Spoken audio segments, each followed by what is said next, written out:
Siré Faye, représentant président commission éducation au niveau de la mairie de Niakhar. maa ngi nuyu ñëpp nag di rafetlu seen geste bi parce que geste bu am solo la vu que l'éducation c'est un pilier boo xam ne c'est incontournable pour le développement d'une localité même d'un pays. Donc si vous venez en tant que collectivité boo leen ñëwee en tant que collectivité territoriale commission départementale xam nga conseil départemental ñëw di ñu andi ay table banc vraiment geste bu rafet la ñu ngi koy rafetlu bu baax a baax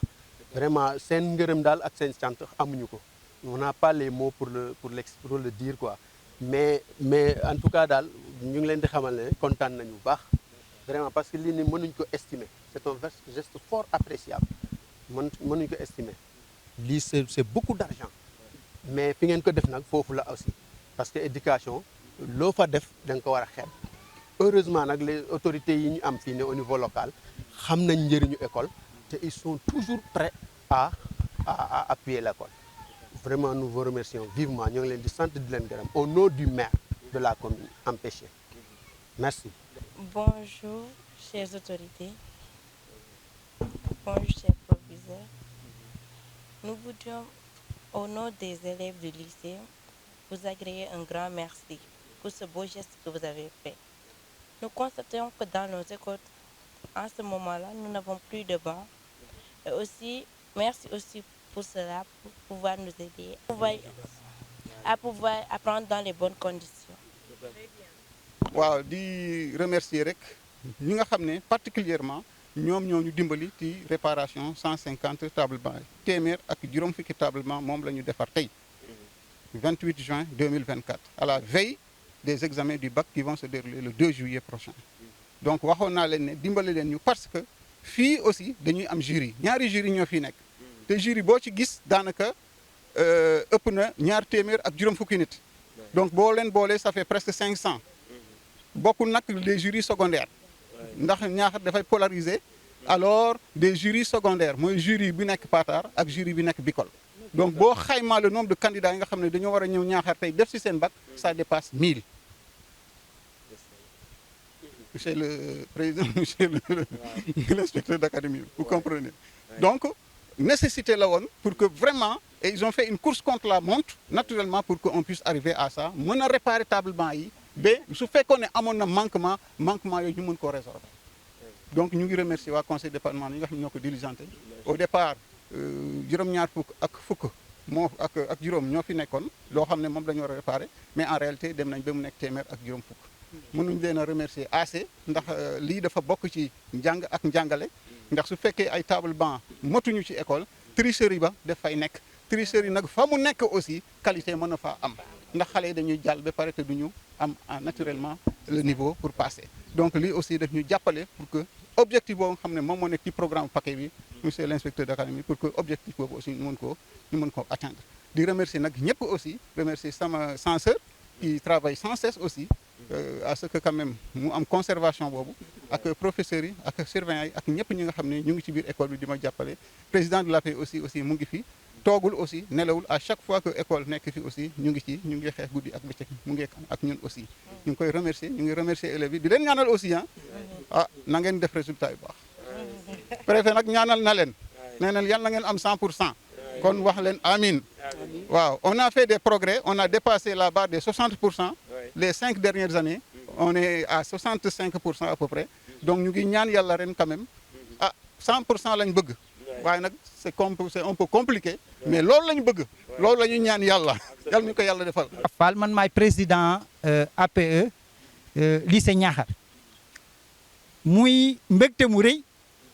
ñu tase fii tey war a réceptionner téeméeri table banc ak juróom fukk yoo xam ne. waa conseil départemental ñooñu ko jagleel mu nekkoon nag ay carcasse xanaa li nga xam ne sax moom la ñu mébatoon ñoom def nañ lu ëpp la nga xam ne moom la ñu mébatoon tey buñ ko defee nag ñu def ko ci délai boo xam ne délai bu gaaw bon ñu mën koo jot aussi fi ñu ko jotee aussi mu tombé ak ñu war a jubli ci bac bi le mardi mënuñoo mënuñu leen a ñàkk a féliciter remercier leen bu baax a baax di leen jaajëfal bu baax a baax lii bon fi mu jógee yal na ko yàlla multiplier yal na leen yàlla yokk bu baax a baax ah bon di ñaan nag élèves yi ne lii ñu def nii xaalis bu rëy la kon nag war nañoo góorgóorlu ba ñoŋal ko ba wax dëgg ñi ñu ko jox mën a am ci du ñu am ci ñun vraiment déception fexe ba préserver ko di aussi di veiller sur maintenant le fait que mu mën a yàgg loolu nag ñun ñëpp ñoo ciy jàpp ñun parents d'élèves yi administration bi ñun ñëpp ñoo ciy jàpp di remercier le maire donc bi nga xam ne partenaire la yàgg naa def ci école bi te bon peut-être xam nañu ne compétence éducation au niveau donc du lycée c'est du ressort du conseil départemental mais moom xam na ne doomi Ñaaxar lañ te lépp lu waa Ñaaxar di def aussi mën na ci buñ ko ci wooyee da ciy def kemtulaay kattam loolu aussi ñu ngi koy gërëm di gërëm sous-préfet yi sous-préfet bii ak ñi fi jàll ñëpp parce que wax dëgg saa yu ñu amee ay jafe-jafe bu ñu leen wooyee ah dañuy ñëw jàpp si parce que xam nañu ay xele la xele nag des fois mu yëngatu donc école moom mënut a ñàkk a yëngatu saa yu yëngatoo bu ñu leen wooyee noonu nañu toog waxtaan ak xale yi ba vraiment yàlla def si ndox mu sedd ba mu sedd di remercier IA di remercier conseillers ak conseillères départementaux yëpp donc ak le président du conseil départemental donc le docteur Cheikh Kanté merci. jour spécial la parce que damay fêter jour anniversaire soxna si mais di jàpp ni ñi fi teew yëpp maa ngi leen di gërëm di leen sant parce que proviseur dama ko jëlee si activité bu am solo mu ñëw. préfet aussi activité yu bari la am mais ñun ñëpp dañoo bàyyi lépp lu ñu doon def pour teew bis bi Baye Diouf wax na ko léegi dafa waroon dem séminaire à Saly président aussi wax na ko dañu war a nekk Saly mais ñoom ñëpp bàyyi seen activité ñëw di nuyu ñëpp nag. di jiital su néew aussi président association des président association des parents d'élèves moom it aussi wax ji mu wax am na solo trop la présidente ou bien la représentante du gouvernement scolaire aussi li mu wax am na solo di wax élèves yi toog aussi importance bi yéen la parce que vous êtes les bénéficiaires directs du conseil départemental ak conseil départemental ñu yëpp EG DC maa ngi leen nuyu di leen gërëm di wax ni président dañ koy gërëm di ko sant parce que ambition bi mu am si éducation dafa rëy il m'a reçu jusqu'à Dakar pour me parler de ses ambitions pour l'éducation dans le département de Fatick donc yàlla na ko yàlla may mu mottali yéenam lii tey pour man c'est une phase pilote parce que carcasse Taalban la ñu reprendre la ñu réhabiliter mais carcasse Taalban yi monsieur le préfet am na sax si kër yi am na si école yi am na fépp donc bu ñu mënee récupérer carcasse Taalban yëpp réhabiliter leen tey investissement éducation nationale si Taalban je crois que nañ mën a dépasser déficit en Taalban donc lii c'est une action peut-être pilote expérimentale lu ñu war a wéyal si yeneen établissement yi pour que Taalban yi am vraiment ñu mën a dépasser problème Taalban yi. ñun seen baay yi ak seen maam yi bi ñuy jàng amuñ ko woon te ëllëg yéenay nekk président de la république ëllëg yéenay nekk sous-préfet ëllëg yéenay nekk proviseur ëllëg yéenay nekk censeur et cetera mais nag pour nga mën koo nekk njàng rek moo la ko mën a may njàng rek moo la ko mën a may bon nag ngeen fexe góorgóorlu gërëw amul sol amul njëriñ bu nit ñi gërëw demal nga wéet nga jàng doo ko rëccu ndax ñun nii bu ñu mënoon dellu siwaat ndaw ku ci nekk tey li nga nekk li nga xalaat nekk leneen lu gën sax li nga nekk. Au nom donc du président du conseil départemental nee nañ ñun suñu wareef moo di ne prêter leen une oreille attentive déglu leen recenser doléances yi seen doléances yi essayer dem jéem apporter solution concrète ci doléances yi nga xam ne moom nga ñuy poser ndax lii c'est une première ndax jombul dinañ fi dellu si waat encore ndax am na beneen loo boo xam ne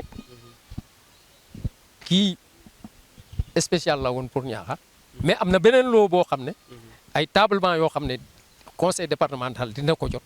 dina ko defar bu ko defaree du tere également lycée bi ak ñeneen ñi nga xam ne amuñ dinañ ci mën a jot seen wàll. Donc loolu toilettes yi ngeen wax également ñoom noté nañ ko te yaakaar nañ ne buñ ci defee ñu ngi def li ñu war buñ ci deful itam wàcc nañ suñu ànd. Bon nag ñun waa conseil départemental yéene bi nga xam ne moom la président conseil départemental am ci bànqaas yi nga xam ne moom lañ teg ci loosam ak même yoo xam ne sax tegu bokkul ci wàllam yaakaar nañ ne suñu wareef moo ji ne jéem a apporter un mieux-être à vos problèmes moo nekk suñu wareef te gis nañ ne mu ngi ciy béy waaram bu baax. Bon nag ñu ñaanal ko wërgu yaram gudd fan ak yokkute pour que bépp yéene boo xam ne am na ko pour askan Fatick yi mu mën ko sotti. Donc préfet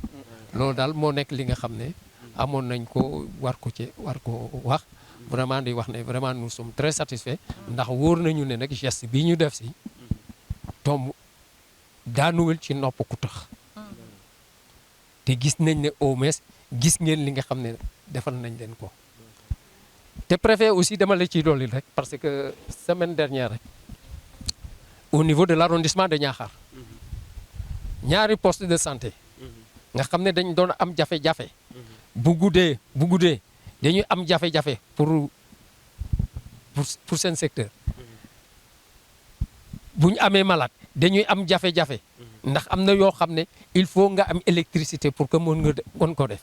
ci ñaari poste de santé yoo xam ne bi ñuy tànn 7 postes de santé au niveau du département ñu jagleel ko arrondissement Niakhar ñaar ñi dem ci commune Ngayokhem bi nga xam ne bokk na ci commune yi nga xam ne ñoo gën a ndóol yaakaar nañ ne geste yu mel noonu également nekk na loo xam ne vraiment ñu ngi koy saluer. On profite de l'occasion pour vous dire que on a fait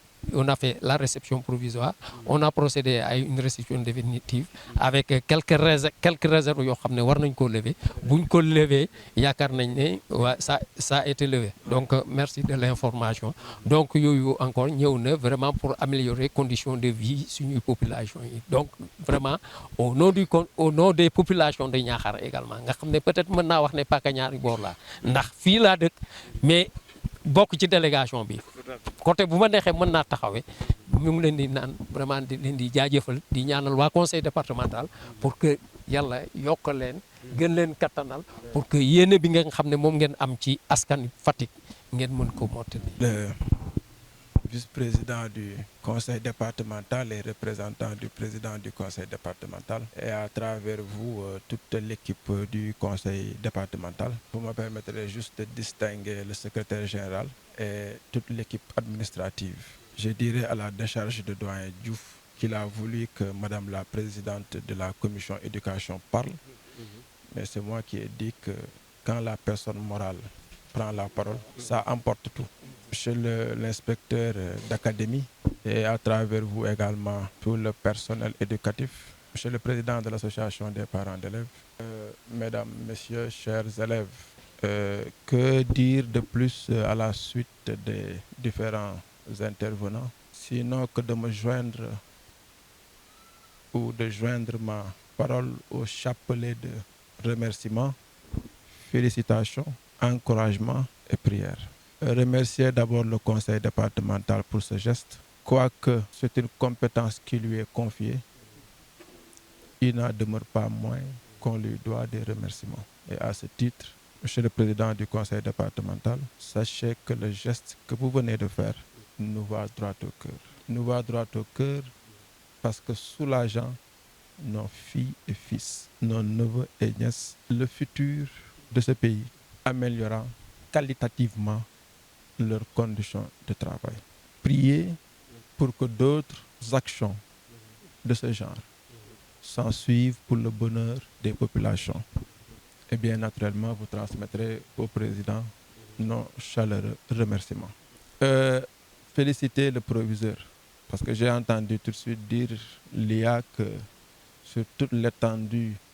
de la région, il n'y a que le lycée de Niakhar qui a pu bénéficier de ce geste. J'imagine que c'est par son entre-gens. j'imagine que c'est parce qu'il a dû très certainement faire les démarches nécessaires pour que cela puisse être une réalité. Et à ce titre, j'aimerais le féliciter, l'encourager et l'exhorter à continuer sur cette voie de recherche de solutions tendant à améliorer les conditions de travail. Et également l'inviter à en faire bon usage à travers le corps professoral, à travers le gouvernement scolaire, mais surtout à travers l'association des parents d'élèves. Ce que l'on constate malheureusement de plus en plus, c'est la démission des parents. Démission qui est à l'origine, passez-moi le mot, de l'indiscipline notoire que l'on constate dans nos établissements. Tantôt, quelqu'un parlait d'élèves qui montaient sur les tables bancs, d'autres qui dansaient. Et j'ai entendu une élève de derrière souffler, que certains même dévissaient. C'est pourquoi je n'ai pas été surpris de voir hier au journal télévisé qu'il y a un pont où des jeunes se permettaient d'enlever les boulons. Quelle inconscience. Et ça me rappelle l'adage qui dit qui vole un œuf volera un bœuf. Qui dévisse aujourd'hui un table-banc, mais demain va dévisser un pont. Monsieur le président de l'association des parents d'élèves, nous vous invitons à demander aux membres de votre association à davantage sensibiliser les élèves. Tous ces efforts-là n'auront de sens que quand les élèves prendront pleinement conscience de l'importance qu'il y a de préserver le bien commun pour pouvoir léguer ça aux générations à venir. Et nous comptons sur vous pour que ce travail-là soit fait. Je n'en dirai pas plus, sinon que de rappeler, comme le disait le proviseur, que l'État du Sénégal consent d'énormes efforts, n'est-ce pas, pour améliorer qualitativement les enseignements apprentissages. Il a tantôt parlé de PACEP. Il y a d'autres projets et programmes également qui sont dans le même sillage. Je terminerai par encourager les candidats et prier pour eux, pour que très certainement vendredi prochain ou samedi prochain, les résultats du premier tour vont sortir.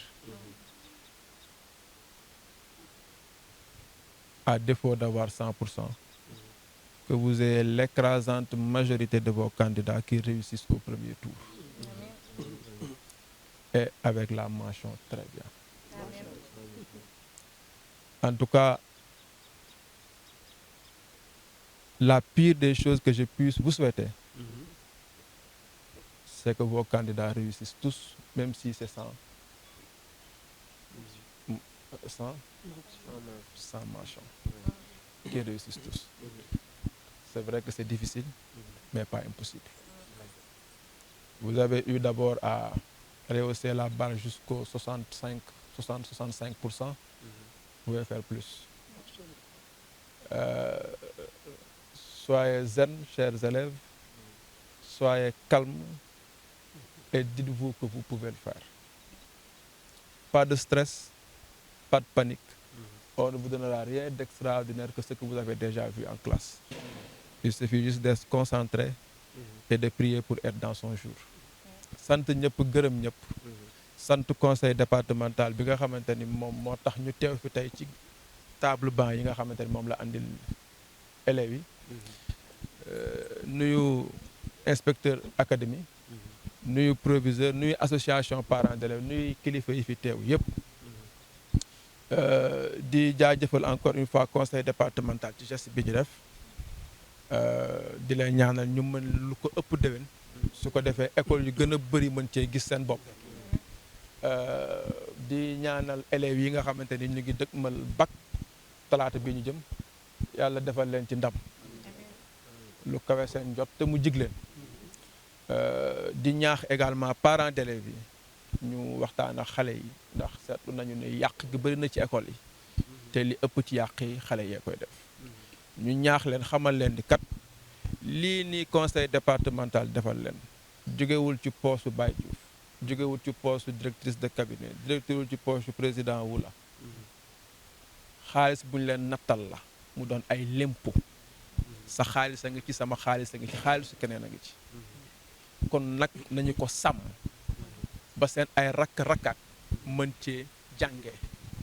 te itam sàmm gi ñu koy sàmm dana tax ba seen yeneen i moroomu élèves yu nekk ci yeneen école yeneen gox-goxaan ñu mën faa lawal lu mel nii kon nag loolu mooy li may dénk parents d'élèves yi di leen ci ñaax te di leen ci xaar ci loolu te di leen wax itam candidats yi ñu ngi ñëw waaye itam surveillants yi ak correcteurs yi ñu ngi ñëw